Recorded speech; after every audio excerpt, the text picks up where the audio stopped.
Gente, é bom poder estar em casa, estar com vocês. Não há lugar melhor de se estar do que na casa do Senhor.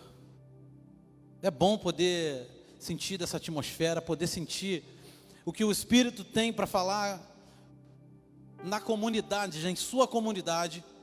E é bom poder ver você, poder ver essas cadeiras cheias. E em breve, todas elas que estão guardadas para a honra e glória do Senhor Jesus também estarão ocupadas e distribuídas. Amém? Você pode dar uma salva de palmas pela sua vida.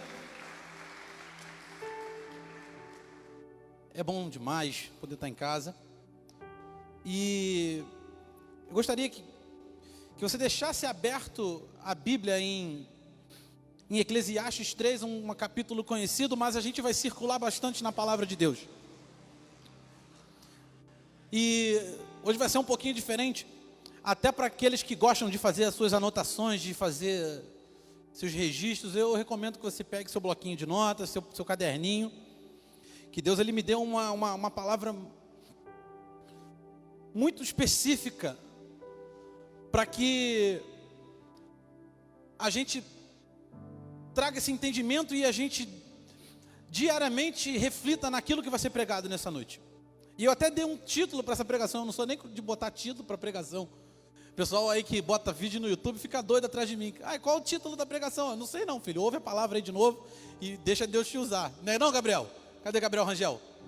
É Gabriel que dá título para as minhas mensagens. Mas essa mensagem em específico, Deus me deu um título e me deu alguns tópicos. Se você quiser anotar, fique à vontade.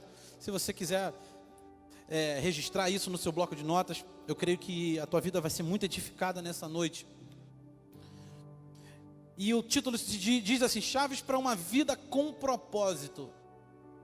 Paulinho, você vai dizer tudo o que é necessário para eu descobrir o meu propósito? Seria muita audácia da minha parte falar dessa forma. Mas eu creio que se a gente praticar um pouquinho daquilo que for mencionado, daquilo que Deus tem de revelação nessa noite, muita coisa pode mudar na sua vida.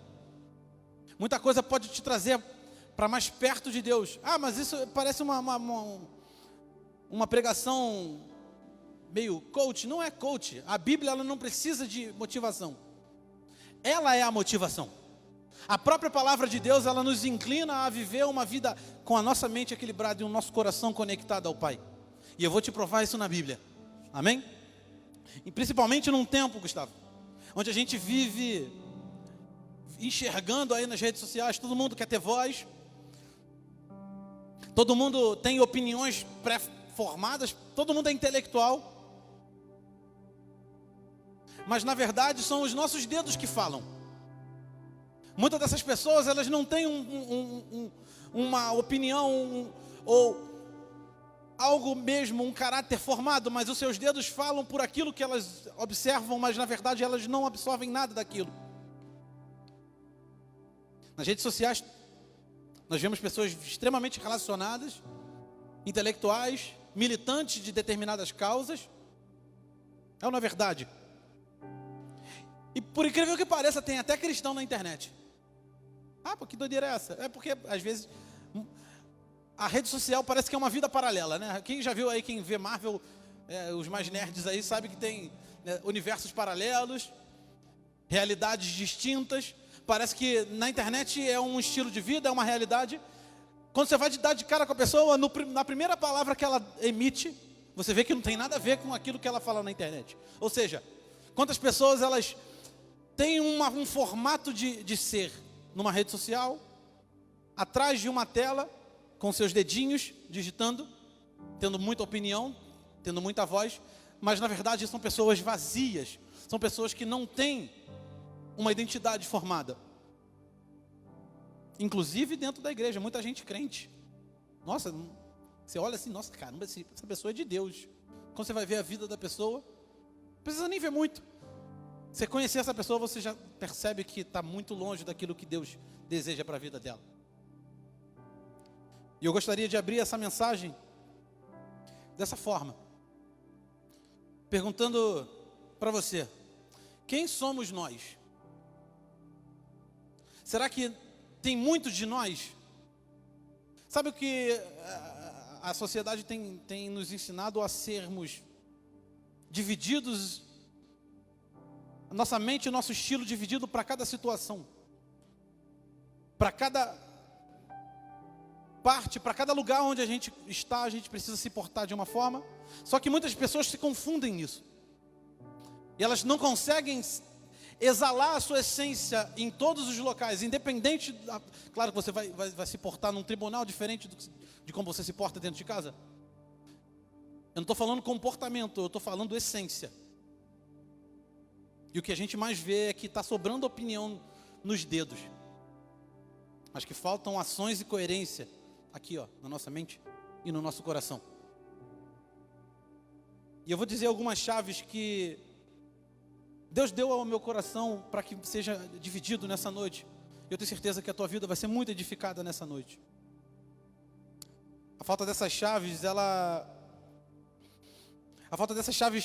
que eu vou mencionar durante ao decorrer dessa mensagem, certamente é um dos maiores causadores de uma geração que nós vemos com mente confusa, uma geração, não falo todas as pessoas, porque toda generalização ela é burra, mas nós vemos isso, uma geração onde ela não tem identidade, ela não sabe, não conhece seu propósito, e está totalmente alheio às circunstâncias.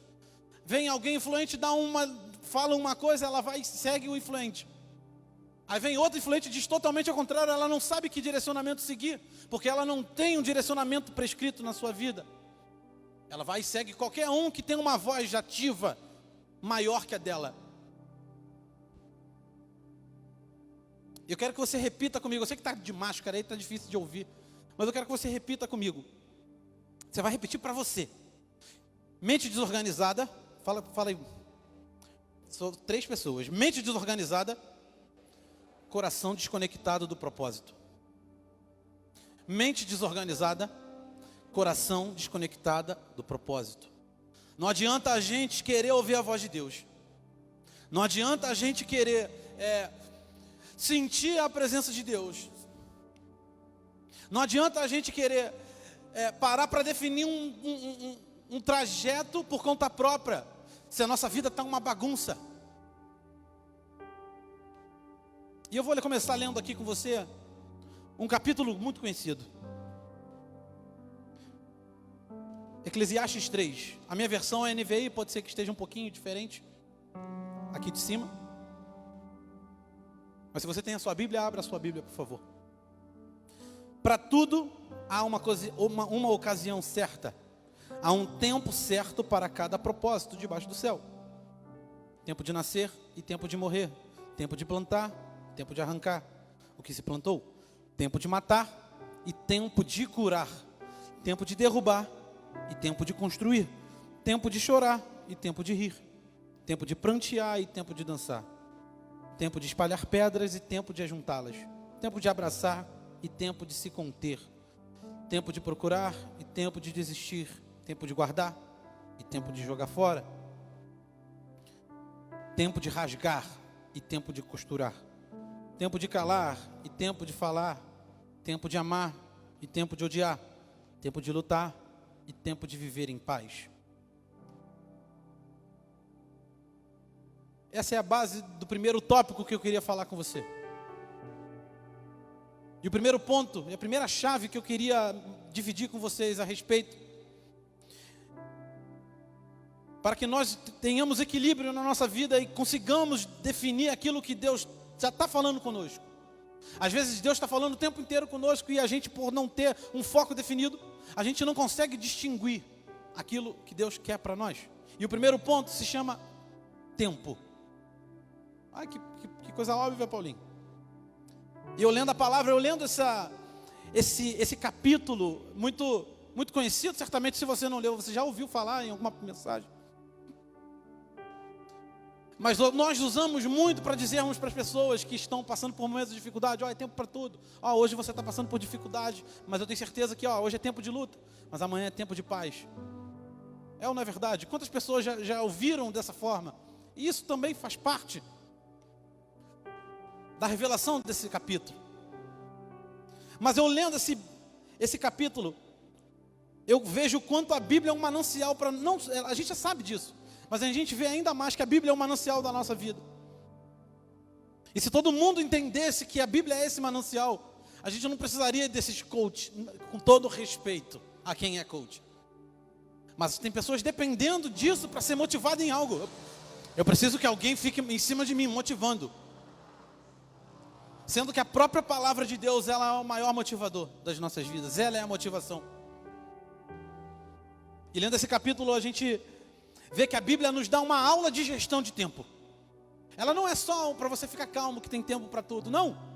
Ela distingue em cada versículo que cada coisa tem um tempo adequado para ela. Então isso vai mais do que você, vai chegar um tempo certo na sua vida. Não, é que cada etapa tem o seu tempo determinado. Uma gestão de tempo. E deixa eu dizer uma coisa para você, é a forma como você investe o seu tempo, a forma como você investe e dedica o seu tempo, que vai determinar os resultados que você alcançará. Não adianta você querer dedicar tempo, vamos pensar em resultados profissionais. A gente vai falar sobre resultados profissionais agora e espirituais. Não adianta você querer alcançar algo profissional na sua vida, se você não dedica tempo ao estudo, se você não se dedica tempo a colher informações relevantes daquilo que você está fazendo, se você não dedicar tempo ao seu trabalho. Eu tenho certeza que nós temos aqui empresários na nossa igreja, mas eu tenho certeza que, por exemplo, a pastora Cris, ela é dona de um restaurante com o pastor Marquinhos. Se ela não dedicasse tempo àquele lugar, certamente aquele lugar já estaria fechado. Mas ela passa parte do tempo dela dedicado naquele lugar. Ou seja, tempo é investimento. Da mesma forma, nós linkamos isso à vida espiritual. Quer ter resultados espirituais na nossa vida? O problema é que nós abrimos no nosso coração apenas para pedir. Em momentos de dificuldades, aí encaixa-se o tempo de pedir, o tempo de querer colher. Mas a gente se esquece do tempo de semear. E você quer começar a colher resultados espirituais na sua vida? Comece a investir seu tempo em oração. Comece a investir seu tempo buscando a palavra de Deus. Comece a dedicar seu tempo a jejum. O tempo ele é uma das chaves na qual muitas das coisas na nossa vida serão destravadas. E a forma como você dedica o seu tempo vai dizer o tipo de resultado que você vai colher. E olhando para isso, a gente consegue identificar que Deus não se mete naquilo que é possível. Tem gente pedindo para Deus aquilo que é para você mesmo fazer. Ou seja, tem coisas que Deus está assim esperando. Ué, você está pedindo para mim, cara? Eu te dei força, te dei saúde para você resolver. A sua mente está fresquinha.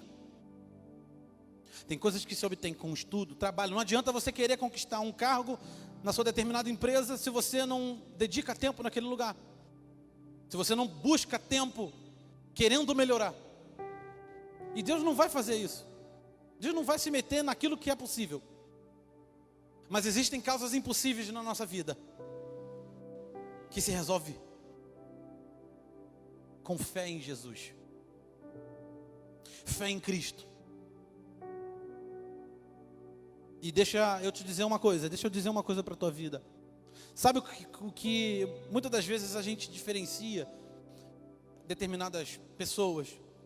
E não é comparação, mas com as outras, porque quem faz comparações normalmente são pessoas que não dedicam o tempo certo para determinadas situações. E querem se comparar, desejam aquilo que a pessoa que dedica muito tempo faz. Querem se comparar. Ou quem não dedica tempo normalmente tenta trazer algum tipo de não desculpa, mas acusação a quem se dedicou o tempo para conquistar ou para chegar em determinado lugar. E Deus, Ele deu uma vida para cada um. Cada um tem a sua vida. Cada um de nós temos uma vida em peculiar. E Deus nos ama individualmente. Só que existe uma coisa que é incomum para todos nós. Einstein tenta tirar um pouco desse conceito, mas é impossível. Você vai entender. Todos nós vivemos 24 horas dentro de um dia. Einstein fala que o tempo é relativo, dependendo da posição e da velocidade. A teoria aí da relatividade. Aos mais nerds aí, acho que vão saber. Eu sei um pouquinho, porque eu parei, meditando, Deus me deu esse insight e eu parei para entender um pouquinho a respeito de tempo. E o tempo não é, eles dizem, né, os cientistas mais conceituados dizem que o tempo é relativo, mas começa a ser relativo, segundo eles, dentro de uma velocidade da luz. Eu acho que a gente não vai chegar nessa velocidade. Ou seja, temos todos nós 24 horas dentro de um dia. Deus deu 24 horas para todos nós. Como você tem usado as 24 horas do teu dia? Não adianta a gente querer pedir impossível se a gente não dedica tempo em oração. Não adianta a gente querer alcançar determinados locais. Eu sinto que eu saí para pregar. Deus me manifestou no meu coração que eu vou pregar nas igrejas, que eu vou pregar nas nações, mas eu não pego a Bíblia para ler, eu não sei da palavra. Às vezes Deus tem de fato algo para te dar, mas você não se prepara para chegar na promessa que Deus te deu. Como você tem usado as 24 horas do teu dia? E linkando esse primeiro ponto com a segunda chave. Mateus 6,33.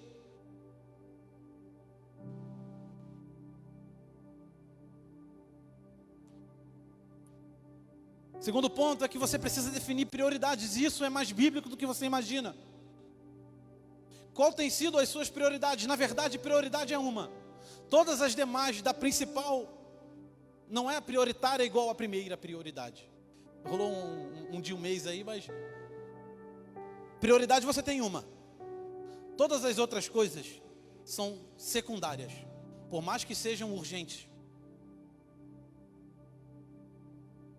Mateus 6,33 vai dizer muito bem a respeito de como o cristão precisa definir as suas prioridades. Vamos lá? Busquem, pois, como está aí na sua Bíblia? Busquem, pois, em primeiro lugar. Ou seja, busque prioritariamente o reino de Deus e a sua justiça. E todas essas coisas serão acrescentadas a vocês. E todas as outras coisas vos serão acrescentadas, dependendo da versão. E eu já falei isso em alguma outra pregação, que muitas pessoas tentam estabelecer rankings. Eu nunca vi isso. Se alguém tem uma Bíblia aí, me mostra, para eu jogar no lixo. Falando que tem ranking na Bíblia. Não tem ranking, tem ranking. Não, primeiro Deus, depois família, depois igreja. Se você tiver um ranking na tua Bíblia aí, me mostra. A gente vai conversar. Eu não conheço um Deus que estabelece rankings, mas em cima da prioridade que você dá ao reino de Deus, a tua mente automaticamente entende o que é emergente e urgente na sua vida. Emergência e urgência na sua vida. Uma mente conectada ao reino de Deus jamais vai passar por cima de coisas importantes. Por exemplo, se você dá prioridade ao reino de Deus, você vai saber calcular o tempo que você precisa dedicar à sua família, o tempo que você precisa estar aqui na casa de Deus, o tempo que você precisa buscar a Deus na sua palavra, o tempo que você precisa gastar em oração.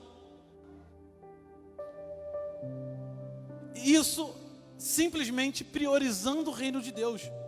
Quem prioriza o reino de Deus prioriza todas as coisas. Porque no complemento do versículo ele vai dizer: primeiro o reino de Deus, e todas as outras coisas vos serão acrescentadas. Então não vem dizer para mim, não, eu tenho um ranking. Não, aqui ó, primeiro Deus, depois igreja, não, depois família. Normalmente quem estabelece em rankings, normalmente, é porque quer negligenciar uma das áreas que está no ranking. Ah, por isso que eu não vou tanto à igreja. Não, porque eu priorizo a minha família. Eu tive casos relatados de esposas, é um caso específico, que falava que não ia muito à igreja, ia uma vez a cada 2, 3 meses, porque precisava dar atenção ao marido. Ela não está hoje na igreja e está separada. Você não vai criar um caso com o seu marido. Se o seu marido falar, respeite. Ou vice-versa também, se a sua esposa não é cristã, seus filhos não são cristãos, você se converteu nesse meio do caminho. Mas eu digo para você, quem começar a fazer esse tipo de comparação besta, a chance de dar errado é muito grande. Você não conhece o reino de Deus. O reino de Deus, ele te dá equilíbrio para tudo. Ele te dá equilíbrio para você em todas as áreas ser bem sucedido. Terceiro ponto, e um dos pontos que eu mais que eu mais me encontro, eu estou pregando para vocês, mas eu estou pregando para mim também. Quando eu faço as mensagens para ministrar aqui na casa de Deus, corta muito na minha carne. Eu acho que a palavra precisa ser assim. Deus não dá uma palavra só para a igreja. Deus dá a palavra para a pessoa. Essa pessoa precisa ser tratada naquilo que ela está ministrando, para que ela trate outras pessoas também, através do poder do Espírito Santo.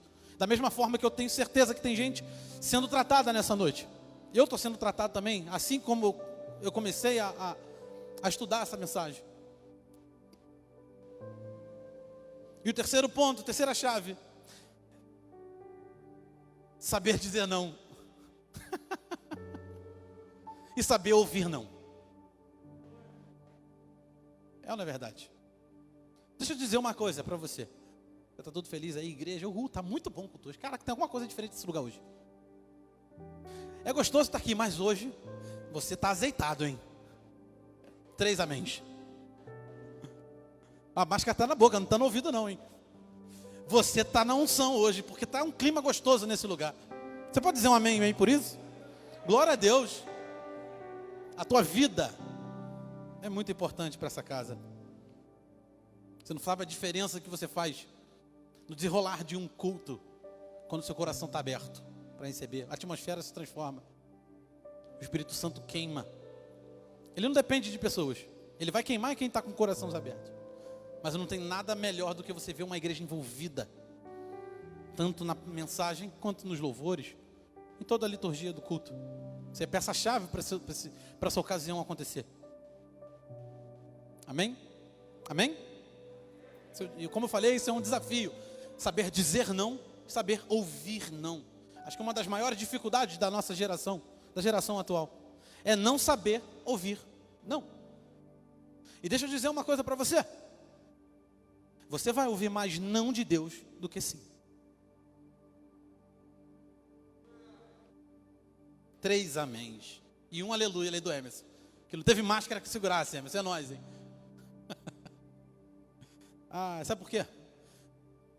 O coração do homem é enganoso. E normalmente muitas das coisas que a gente vai se conectar em oração com Deus é para pedir coisas enganosas que o nosso coração está pedindo. E Deus vai falar, não, teu coração é enganoso, mas a minha vontade é boa, é perfeita, é agradável. Jeremias 17:9.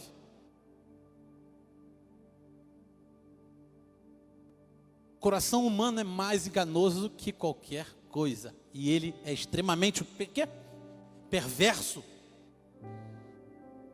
Quem sabe de fato o quanto é mal?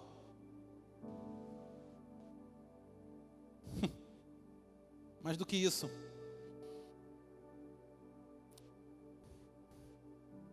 vou repetir, fique mais certo de que Deus ele vai te liberar mais não do que sim. E cuidado, tá? Porque o que mais tem é essa onda de amor. Não, a gente precisa respeitar, a gente precisa amar o próximo, mas realmente precisa mesmo, a Bíblia diz. Só que as pessoas têm confundido o amar com passar pano. Não é verdade. A gente não pode julgar. Aí a gente passa pano. A gente passa pano em pecador, a gente passa pano em assediador, a gente passa pano em estuprador, a gente passa pano em racista, a gente passa pano em falso profeta, Não está julgando, é Deus que vai tratar. Acautelai-vos.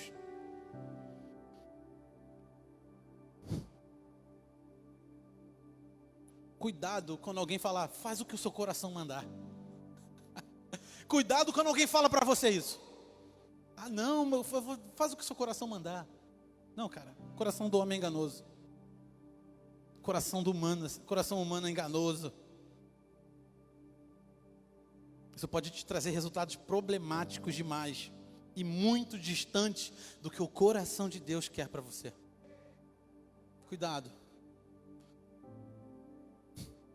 Eu vou citar 3 exemplos de negativas ou a falta de negativas, com consequências relevantes ou catastróficas. Você vai entender. O primeiro é rápido. E você vai pegar logo que é uma negativa mais pessoal, uma negativa que é para nós. Que a Bíblia vai nos dizer em Mateus 16, 24. Se alguém quiser vir após mim, é o quê? Negue-se a si mesmo. Ou seja, meu irmão, quer andar com Cristo? Nega a você mesmo. Você tem que negar a si próprio. Ou seja, quer começar a entender como é andar com Cristo? Comece a negar as tuas vontades. Tome a sua cruz e siga-me. Quem quiser me acompanhar, tem versões diferentes que vai deixar até mais claro do que a gente leu aqui. Quem quiser me acompanhar, negue-se a si mesmo. Então, para você entender uma vida de relacionamento com Jesus, para você entender o quanto é andar com Jesus, você vai precisar começar a negar a você próprio no andar. Você vai começar a ter que negar aquilo que você acha que é bom para você e começar a perguntar: Deus, fala o que tu queres para mim. Esse é o primeiro ponto. A primeira negativa é uma negativa individual e pessoal. Quer ter relacionamento com Jesus, quer andar com Jesus, quer manifestar Jesus onde quer que você esteja, negue-se a si mesmo. Segunda negativa, uma negativa histórica. Aliás, eu sou meio assim. Quando eu começo a ver uns filmes, ficção científica, espaço, 3 meses. Eu estou numa de ver filme de guerra, de Primeira, Segunda Guerra, Guerra do Golfo, Guerra Fria. E vou te falar, cara, é absurdamente inspirador, para você ver o quanto a humanidade é maligna. Quem está próximo de mim em Mateus, Carol sabe, né? O Resgate do Soldado Ryan, 1917. Toda hora um filme de guerra. Mas eu tenho todos esses filmes, Deus ele manifesta algo incrível na minha mente. Pode ter certeza que se você abrir a tua mente para ouvir Deus falar, ele se revela em coisas inesperadas. Ele não vai se revelar apenas aqui no momento de palavra, mas ele se revela em todo o tempo. Abre os teus olhos e Deus vai se revelar demais a você. E essa segunda negativa é uma segunda negativa histórica. Poucas pessoas conhecem você. Se você quiser registrar isso, depois vai lá pesquisar no Google para dizer que o Paulinho está falando o que o Paulinho está falando. Em 1914, um soldado britânico chamado Henry Tanday, Henry Tanday, se escreve assim. Ele fazia parte, né, quem sabe a Primeira Guerra teve lá os aliados e os impérios, né, alemão, isso aí. Depois você pesquisa. Não vou entrar no detalhe não. Mas todos os soldados que estavam no campo de batalha da parte dos aliados, no caso ele que era um soldado britânico, tinha ordens expressas para não deixar um alemão vivo, um soldado alemão, não civil. Ou seja, meu irmão, tu viu um soldado com a fardinha lá, ó, alemão, é chumbo grosso. Sabe por quê? Porque esse soldado ele pode dar uma de estar tranquilão ali, rendido. Aí sabe o que ele vai fazer? Ele vai voltar lá para a base, vai ser curado, vai pegar uma arminha e vai voltar para o campo de batalha e vai matar meia dúzia de inglês, de americano, de francês. Ou seja, ele estava sob ordens expressas. Meu irmão, viu o alemão, passa o rodo. Ok? Sabe o que aconteceu? Esse cara deu de cara com um alemão ferido e rendido, se fazendo de coitado. Ah, meu Deus. Estou sem arma, acabou minha bala. Me poupa. Sabe que o Henry, aquele soldado britânico, não vou falar o nome não, quando você falar inglês não. Sabe o que seu soldado britânico fez? Tudo bem, eu vou te poupar. Eu sou humano o suficiente para entender isso. Sabe qual era o nome desse alemão? Chuta. Adolf Hitler, com 29 anos de idade. Sabe quantas pessoas morreram na Segunda Guerra Mundial? Entre 50 e 70 milhões de pessoas. O cara não soube dizer não pro cara, não, vou te matar e ponto. Aí sabe o que ele fez? Ele, por causa da atitude dele, teve uma outra guerra com 5 vezes mais morte do que a primeira. Entre 50 e 70 milhões de mortes, a Segunda Guerra Mundial teve. O cara não disse não e botou 50 milhões, meu irmão, debaixo da terra. Tem parte de culpa nessas mortes. O sangue desses milhões tem um nome desse inglês. Que por causa da vingança de Hitler, tentou a todo custo eliminar os inimigos, inclusive 6 milhões de judeus. Depois para estudar isso, é incrível. É surreal. Tem pastor querendo botar lobo, cultivar lobo. Não se espante se uns caras for mandado para fora daqui não, sabia? Porque quem cultiva lobo, quem semeia lobo, sacrifica ovelha. Uma das coisas que eu tenho pedido a Deus é entendimento para saber quem de fato é ovelha e quem é lobo. Então não se espante se daqui para frente você vê um cara saindo, botando para correr daqui para não. Porque a gente não pode ter pena de lobo. Porque se eu pôr o lobo achando que ele é bonzinho, está aqui, ó, dócil. Quando ele menos espera, meu irmão, ele está tragando as ovelhas. Esse britânico por Hitler, meu irmão. E o cara causou a maior onda de morte. Acho que é o cara mais parecido com o capeta que já teve na face da terra, meu irmão. Por não saber dizer não para Hitler. Esse cara deixou entre 50 e 70 milhões de pessoas morrer. E a terceira negativa é a negativa de salvação. Não foi bem uma negativa, mas foi como se fosse. O próprio Jesus, perto de ser sacrificado como cordeiro imolado, perto da crucificação, chegou para o pai: pai, se possível, afasta de mim esse cálice, por favor. Ou seja, em outras palavras, ele está: Deus, pai, tem como me poupar disso? O silêncio de Deus diz muito daquilo que eu estou falando. Só que a diferença de Jesus para muitos de nós é que nós, muitas das vezes, não sabemos nos comportar com silêncio e com o não de Deus. E Jesus, no próprio versículo, na própria continuação do pedido dele, ele fala: ó, Deus, pai, se possível, afasta de mim, mas não seja como eu quero, mas assim como tu queres, seja como tu queres. Sabe por quê? Cara, tô arrepiado aqui, eu tô com essa blusa de manga comprida aqui, mas eu tô todo arrepiado por baixo, cara. Porque o próprio Jesus, pensa, o cara era filho de Deus, ia sentar à destra do Pai. Falou: a minha humanidade talvez não seja aquilo que é melhor para mim, mas tu, Pai, sabe do que é melhor. Quantos de nós... Deus não é um geninho da lâmpada. O problema é que a gente confunde as coisas. A gente coloca os nossos desejos de um coração enganoso, achando que é a vontade de Deus, e quando Deus diz não, a gente se decepciona com Deus. A forma como nós vamos reagir às negativas vão dizer se nós somos filhos maduros ou se somos filhos mimados. O problema é que a gente não consegue ser igual a Jesus. Entendeu quem Jesus foi? O próprio Jesus. Pensa, nenhum de nós temos dores comparado ao que Cristo viveria quando Ele falou isso. E ainda assim nós questionamos Deus por causa das provações que nós vivemos. Estou desanimado. Por quê? Porque o cara virou as caras para mim ali. Tá estranho, tá diferente. Está acontecendo alguma coisa errada. Então, É melhor não. Então não é de Deus não. Nunca conheceu a vontade de Deus e agora vai querer questionar o que Deus está falando, o que Deus está fazendo.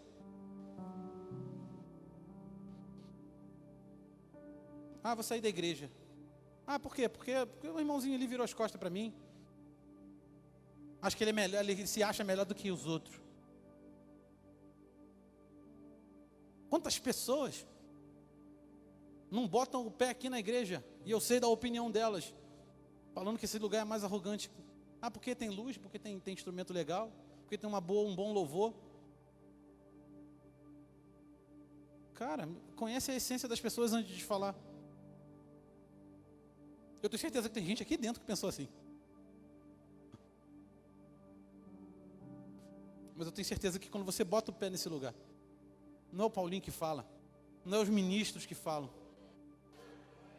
não é a estrutura que fala, isso aqui é só um complemento técnico. Mas é o Espírito Santo que fala através de cada um de vocês e cada um de nós. Nós somos apenas instrumentos. Deus está falando com você nessa noite aí? Você pode dizer um amém? Ah, meu Deus. Deus é Pai, Deus corrige. O Pai ama. E muitas das vezes Deus vai dizer não para você, porque Ele te ama incondicionalmente. Quarto ponto e último, os músicos podem subir.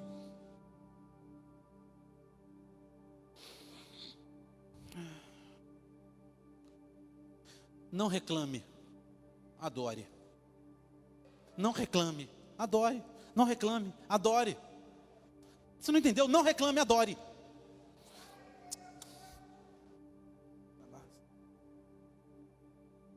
A gente precisa entender que reclamação não vai levar você a lugar nenhum. Reclamação, murmuração não vai fazer você chegar onde você está desejando chegar, onde Deus direcionou você chegar. Ah, Deus prometeu, agora está acontecendo essas coisas.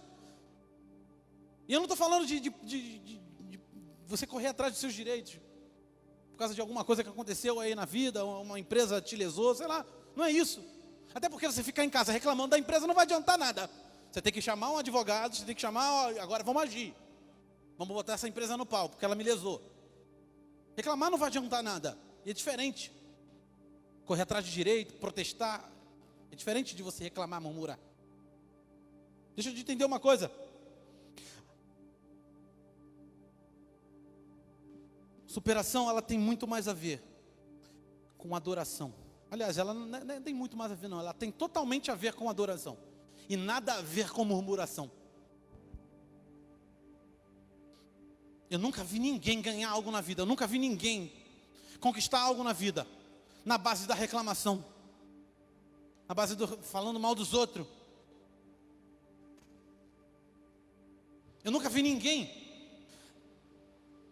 conquistar níveis espirituais. E não é etapas, não tem ninguém superior ao outro, mas existem níveis de relacionamento.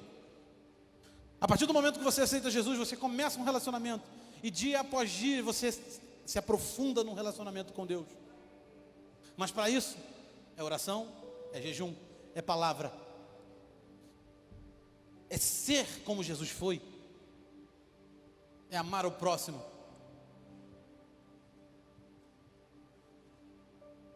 Em dias difíceis, meu irmão, deixa eu te dizer uma coisa. Em dias difíceis, entregue a Deus a adoração. Já preguei isso algumas vezes. Êxodo 5, capítulo 1. Capítulo 1, versículo 1. Desculpa, capítulo 5, versículo 1. Eu quero ler com ênfase isso com você. Meu irmão, o deserto não é lugar para você reclamar. Deserto não é lugar de reclamação, deserto é lugar de festejar. Aqui eles podem estar mandando comemorar em meio às lutas? Sim. Não sou eu que estou falando, é a Bíblia. Depois disso, Moisés e Arão foram ver Faraó e declararam: assim diz o Senhor, o Deus de Israel: deixe o meu povo sair para celebrar uma festa em minha honra. Onde? Não está falando num salão de festas, não está falando num templo, ele está falando no deserto. Então, se você está vivendo um tempo de deserto, meu irmão, é lugar de celebração, é lugar de você entender que Deus estará ali no deserto. Independente se o deserto está quente, se o deserto você só vê areia para tudo quanto é lado. Deserto é lugar de celebração. Eu não tenho como falar de deserto sem falar de provação, sem falar de Josafá, cara. Eu sou apaixonado por essa palavra. 2 Crônicas 20, versículo 21 e 22.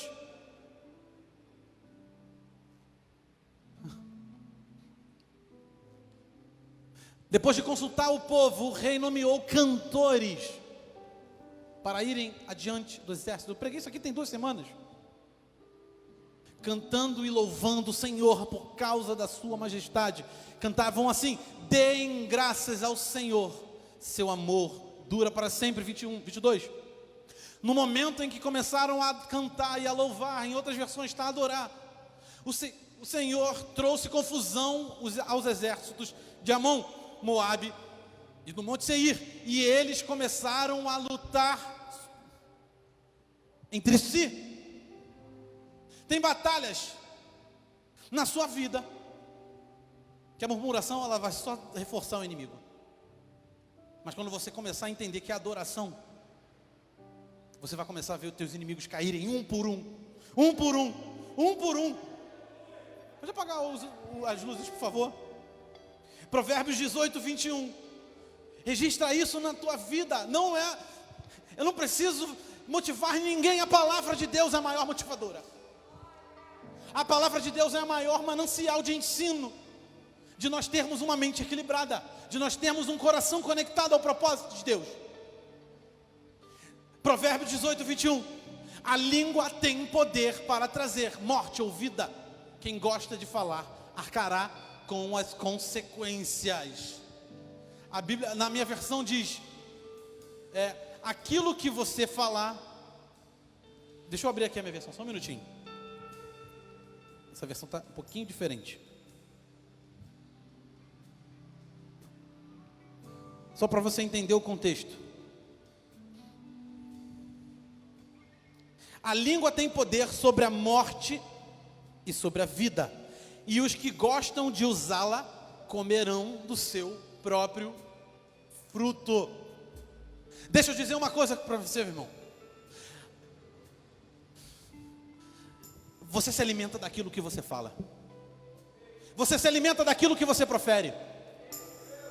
Se você abre a boca para trazer maledicência, você se alimenta de maledicência. Se você é um fofoqueiro, certamente o teu nome vai estar correndo para baixo e para cima aí dentro de fofoca. Porque você vai se alimentar daquilo que você fala. O mesmo fruto produzido pelo uso da sua língua é o mesmo fruto que vai nutrir ou desnutrir a tua vida. Do que tem saído da tua boca, meu irmão. Do que tem saído da sua boca, fique de pé. Do que tem saído da sua boca. Tem saído palavras de maldição. Tem saído palavras de condenação. Tem saído palavras de julgamento. Tem saído palavras de depressão. Ou da sua boca tem saído palavras de bênção, palavras de restauração, palavras de transformação e edificação. Comece a usar a sua boca para gerar frutos que geram nutrientes para a sua alma. Se você fala de vida, meu irmão, se a sua boca fala de vida, você se alimenta de vida. Se a sua boca fala de bênçãos, você se alimenta de bênçãos. Se a sua boca fala de adoração, o próprio céu alimenta a sua alma. Feche os seus olhos, comece a adorar. Comece a usar a tua boca para aquilo que ela foi criada. Comece a usar a sua boca para aquilo que ela foi criada. Deus não criou boca num ser humano apenas para comer. Apesar de alguns fazerem mais do que outros. Deus não fez a boca para falar mal de outro. Deus não fez boca para você ficar falando mal de igreja. Deus não deu boca para você falar mal de pastor, do irmão, de filho. Mas Deus deu boca para você profetizar sobre a tua família. Deus deu boca para você abrir a tua boca e dissipar através do Espírito Santo do teu coração todo espírito de suicídio, todo espírito de depressão, todo demônio. Meu irmão, quer ver um demônio correr primeiro, busca autoridade no Senhor. Segundo, mete a boca no trombone e fala: meu irmão, demônio, sai em nome de Jesus. Eu duvido ele ficar no corpo que ele está.